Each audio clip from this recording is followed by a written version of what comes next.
So today we're going to be talking about carbohydrates and lipids, and we're going to start by talking about carbohydrates. Carbohydrates, or sugars, are macromolecules that play an important role in storing energy, in contributing to cell structure, and are involved with cell recognition and identity. And we're going to talk about examples of these in this video. Carbohydrates include monosaccharides, which are the monomers that make up larger polysaccharides.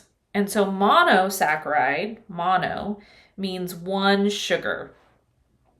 When two sugars or two monosaccharides are joined together, that would be a disaccharide, something like lactose. An oligosaccharide is a few sugars, and a polysaccharide is many sugars, and these are large polymers. And we'll talk about examples of all of these in this lecture. And so here are some examples of a monosaccharide. We have glucose. This is a 6-carbon sugar. This is joined together to form maltose. Two sugars are joined together to form maltose, or many sugars are joined together to form starch. And so these are just simple diagrams of carbohydrates. Okay, so remember, we have talked about monomers for nucleic acids and for proteins. And so monomers are essentially a repeating unit. So let's take a look at what a carbohydrate monomer or a monosaccharide has. Okay, so all monosaccharides have the same molecular formula, okay? And that's CH2O, and that can repeat any number of times depending on how many monomers are joined together. Or how many carbons are in the sugar. All carbohydrates have a carbonyl group and several hydroxyl groups. And then over the span of the molecule, there are many carbon-hydrogen bonds.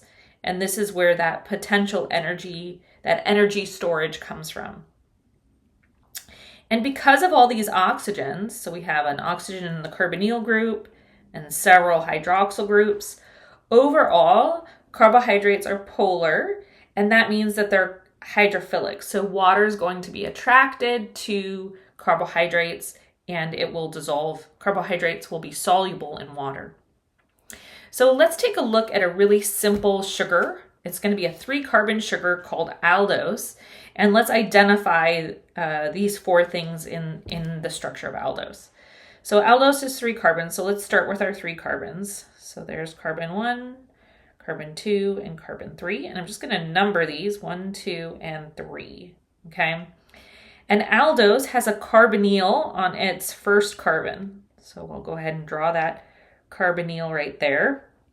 And remember that carbon forms 4 covalent bonds, so we need one more bond here, and that's with hydrogen. And then we can move on to our second carbon. So this has a hydroxyl group. Okay, so this is our carbonyl.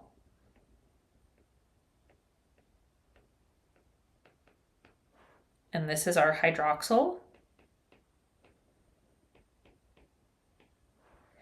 And we need 4 bonds, so I'm going to draw another hydrogen there, right? So you can already see there's many carbon-hydrogen bonds as well as several carbon-carbon bonds. And then let's go to this last carbon here. We have a hydroxyl, another hydroxyl.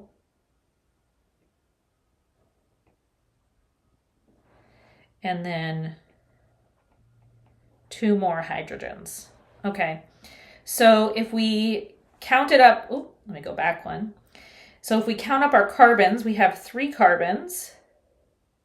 Okay, we have 1, 2, 3, 4, 5, 6 hydrogens, and 1, 2, 3 oxygens.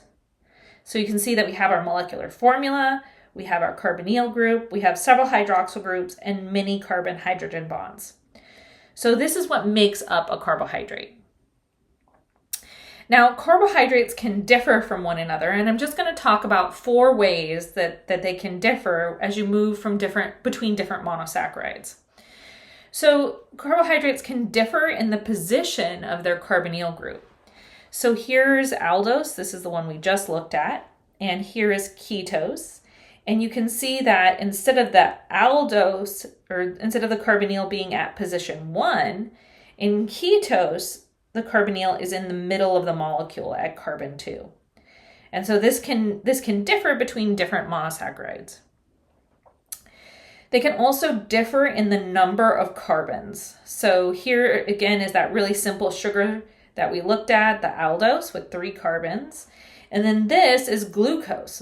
This is the most common carbohydrate that we will look at in this class. And you can see that this has 6 carbons. It still has that same molecular formula, except that N in this case is 6. Carbohydrates can also differ from each other in the spatial arrangement of their atoms. And so sometimes some hydroxyl groups can be positioned away from the plane or under the plane. So here we have this hydroxyl group pointing up, and here we have in galactose, so this was glucose, but in galactose, that hydroxyl group is pointing down, okay? And you're not going to have to memorize which way it goes in a glucose or a galactose. That might be something that you might have to do later in a biochemistry class. But for now, just to know that these can differ in their spatial arrangement, and that may affect their function. And we'll talk a little bit more about that when we talk about how the monomers are joined together. So the fourth way that carbohydrates can differ from each other is that they can form a ring. And this process by which they change forms from this linear form to a ring form is called isomerization. And more often than not, in the cell, glucose is actually going to be in this ring form. So how does a ring form? Well, what happens is that this 5' hydroxyl here forms a bond with the carbonyl group that's located at the first carbon. And that closes this ring, and so now this 5' carbon is actually joined to that oxygen, and then that oxygen is joined to the first carbon. And so this can happen, when this happens, the hydroxyl group has different spatial arrangements. So in the alpha form, the hydroxyl group is above the plane and it's shown with the hydroxyl pointing down. And then this is in the beta form, this is below the plane, and that's shown with the hydroxyl group pointing up. Again, I don't want you to know that alpha is pointing down or pointing up, but just to recognize that when these are different, when you have this different configuration, that's going to change the function of the carbohydrate. And so I'm showing here all the carbons, but it can be really useful to just draw these in a simplified form. Okay, so I'm just going to go over, and this is in the textbook too. How do we simplify our drawings of sugars? And so what I'm going to do is I usually show these sugars without those carbons.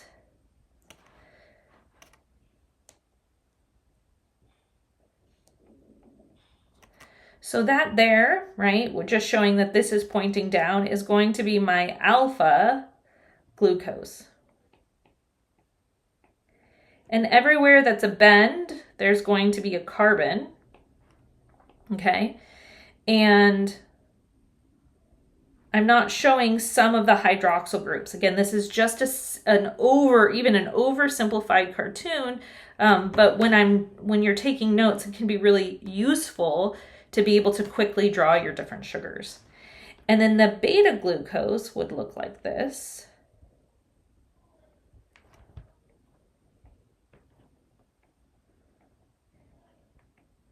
With that OH pointing up.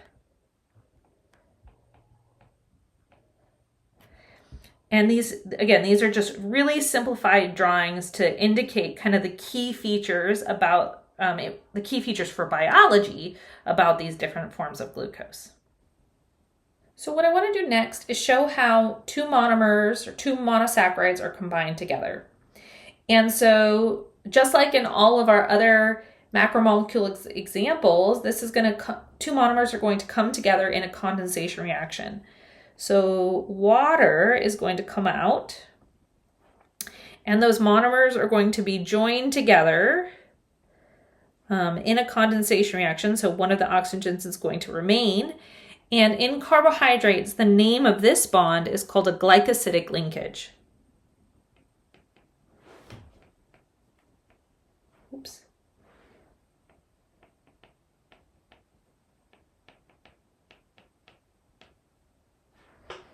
Okay, so what I want to do is walk you through joining together two monosaccharides to show you that glycosidic linkages can end up in two configurations, in an alpha configuration or a beta configuration.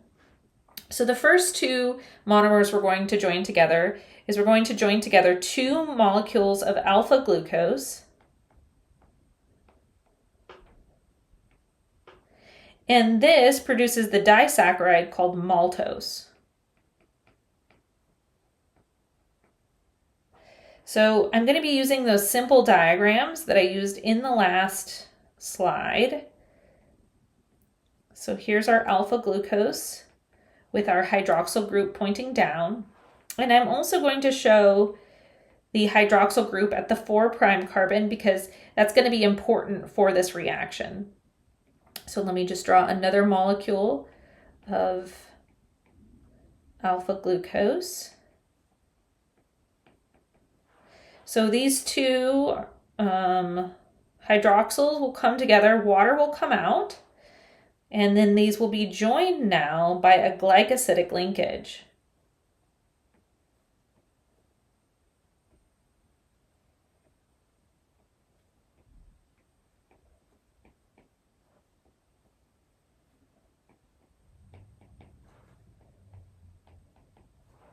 And you'll see that this oxygen is pointing down. And so this is an alpha glycosidic linkage, and we'll number it by the bond or the carbons that attached. So our 1' carbon attached, and so did our 4' carbon. So this is a alpha 1,4 glycosidic linkage.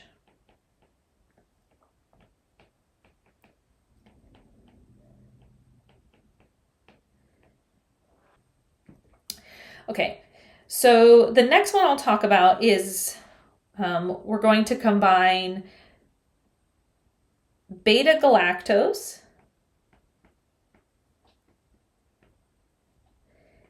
and beta glucose. So we haven't looked at galactose in its ring form yet, but this hydroxyl is oops, let me just erase this, put that the wrong way. Go back to my pen. So this is facing up, but remember when we talked about galactose, we had the 4' carbon is also pointing up. So that's our galactose, and then our beta glucose would look like this. So this is pointing up, and this is pointing down. Okay, so we're going to combine these. Water is going to come out.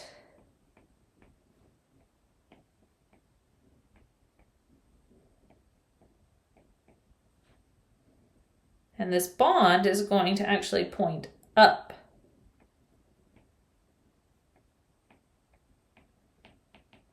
And so this would be a beta 1,4 glycosidic linkage.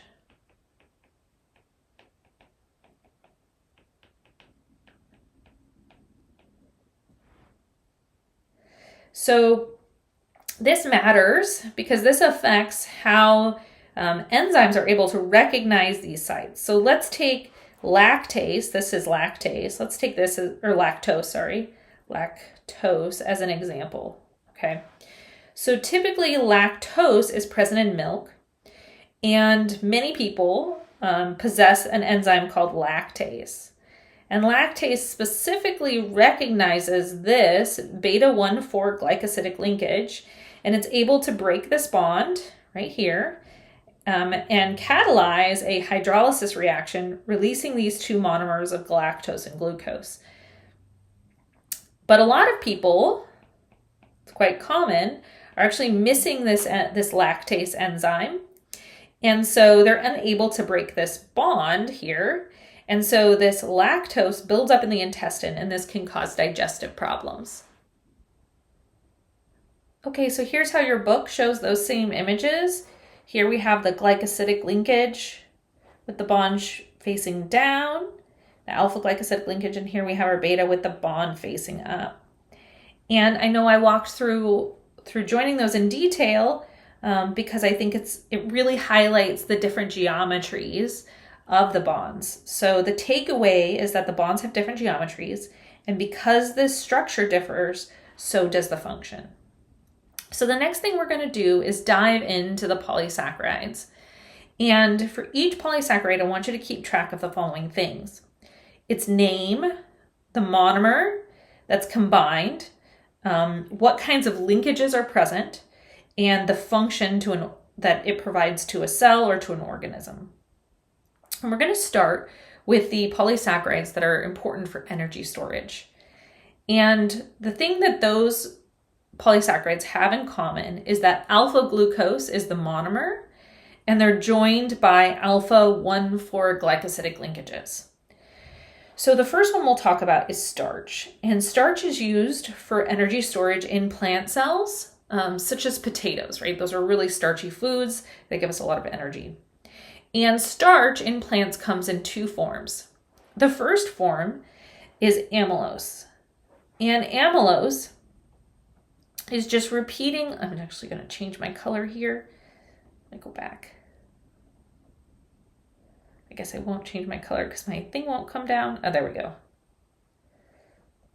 Okay, so amylose is just one individual strand or polymer because of the alpha 1,4 glycosidic linkages. And we showed those in the last video, in just a few seconds ago.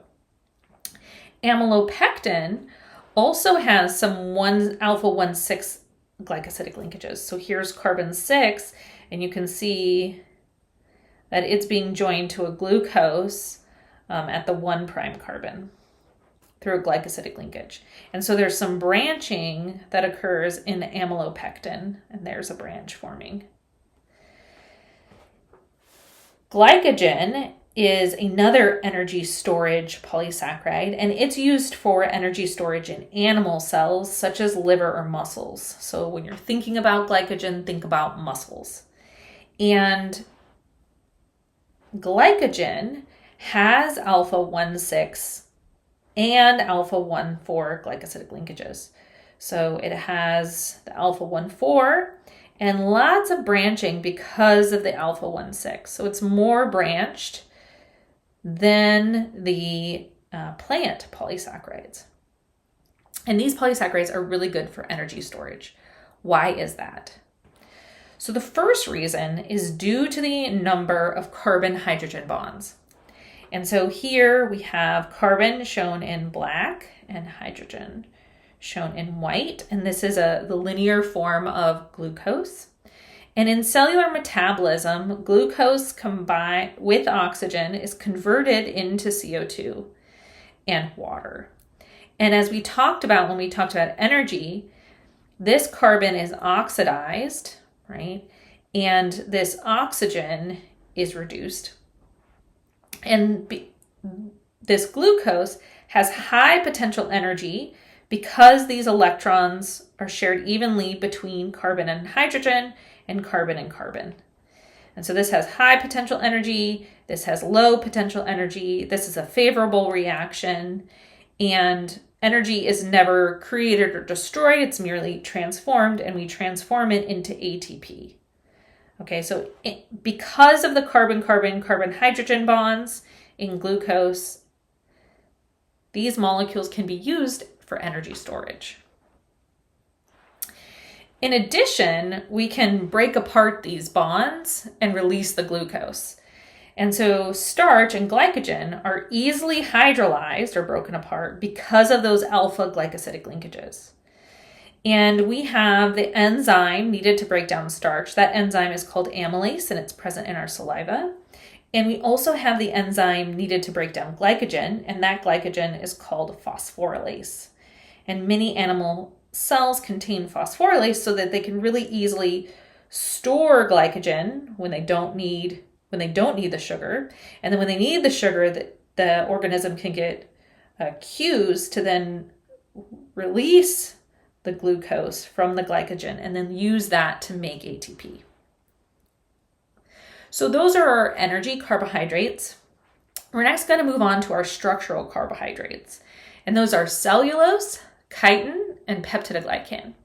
So right now we're looking at cellulose. And cellulose is used for structural support in the cell walls of plants and algae.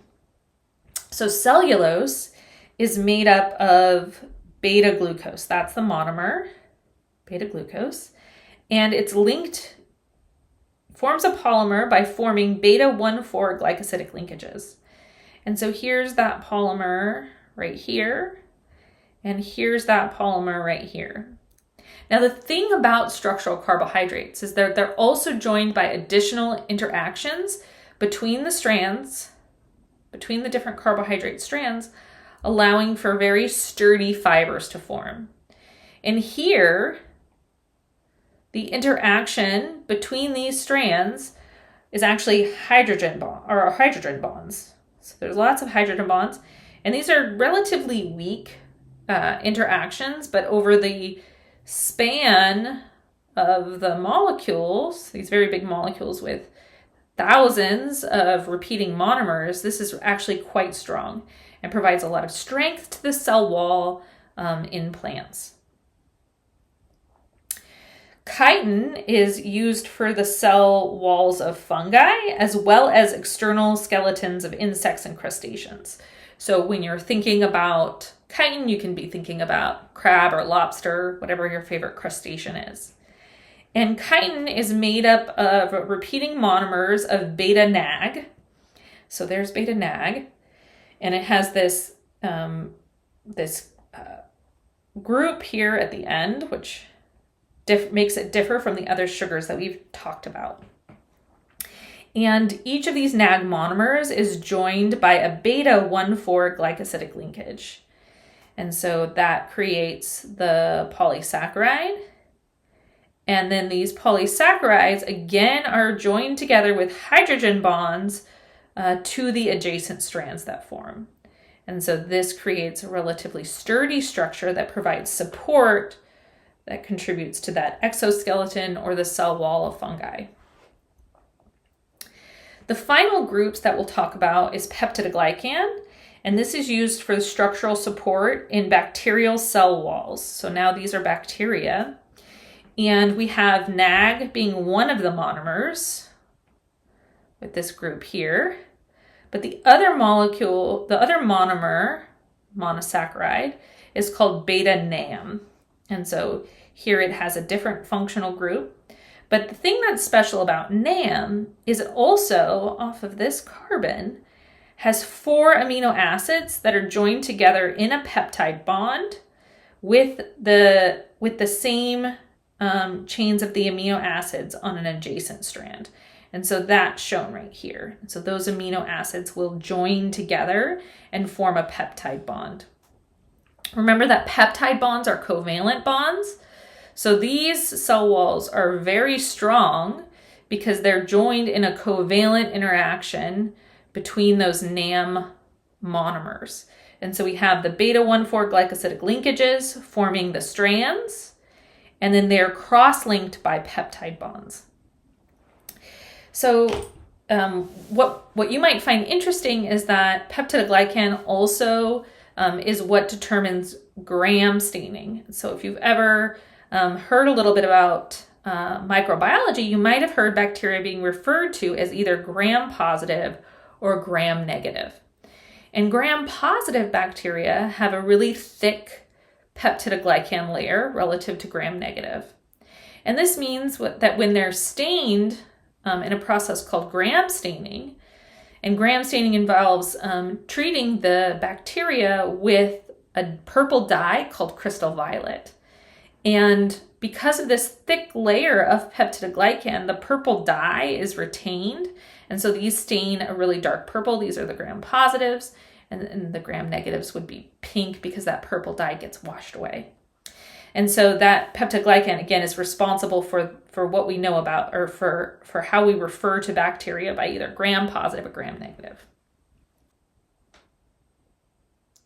So the last thing I'll talk about is the role of carbohydrates in cell identity. So to do that, I want to introduce two terms, and that would be glycoproteins and glycolipids. A glycoprotein is a protein with a short oligosaccharide extending from it, and a glycolipid is a lipid with a polysaccharide extending from it. And glycoproteins and glycolipids play a really important role in cell recognition, so in cells identifying each other as self, and in cell-cell communication. And we could really spend a lot of time talking about this, or I could, but I'm going to give you some key highlights. So one example of this, the role that carbohydrates play in cell identity, is the ABO blood type. So all your blood cells have a lipid on the cell surface, and not just any lipid, a glycolipid.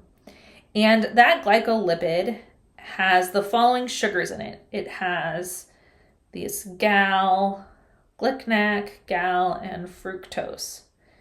And so this would be extending off of a lipid, and that would be your glycolipid. Now, people with the A blood type have an enzyme that adds one more sugar to this structure, and people with the B blood type have a different enzyme that adds a different sugar at this position. And so what happens is that why this matters is in blood transfusions. And so if you have the O blood type and you receive blood from someone with A, your body will recognize, or your immune system will recognize this sugar as foreign, and your immune system will attack and destroy those red blood cells. And the same is true if someone with O receives B blood. However, anybody can receive O blood. They're known as the universal donor because this sugar sequence is conserved on that glycolipid. So that's the universal donor. And this was really cool work that won the Nobel Prize many years ago. Okay, so your book has another experiment laid out. It's a really cool experiment done by Wasserman that basically showed that there was a glycoprotein that was responsible for allowing eggs to be fertilized by sperm only from their own species. And so we'll draw our glycoprotein with our sugars. I'm just going to draw it like this. And so the question that's outlined here in your book was, is it the protein? Okay, so is it the protein that gives it this special feature of cell identity, or is it the sugar? So that's the question that they were asking. So they said this hypothesis here that sperm actually attached to the carbohydrate component. Now, if you were writing this for lab, right, we would encourage you to say something like, you could make this guess, but then explain why. Because carbohydrates play a role in cell identity. That would make this a better hypothesis.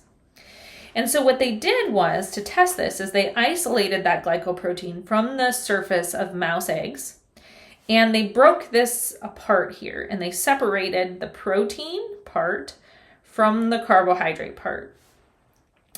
And what they thought was that if they did this, they could either incubate sperm with carbohydrate, as shown here, or they could incubate the sperm with protein. And if it was, let's say, if it was the protein that was causing the cell identity or the attachment, then then it would block attachment if you pre-incubated with protein. And so what this was an example of was, it's called competitive inhibition. So let's take a look at what the results showed. Okay, so this was that first experiment where they did the intact glycoprotein, and if they pre-incubate with the intact glycoprotein, because of competitive inhibition, those sperm can attach to the egg. But now they've separated the carbohydrate and the protein, and let's take a look at the results.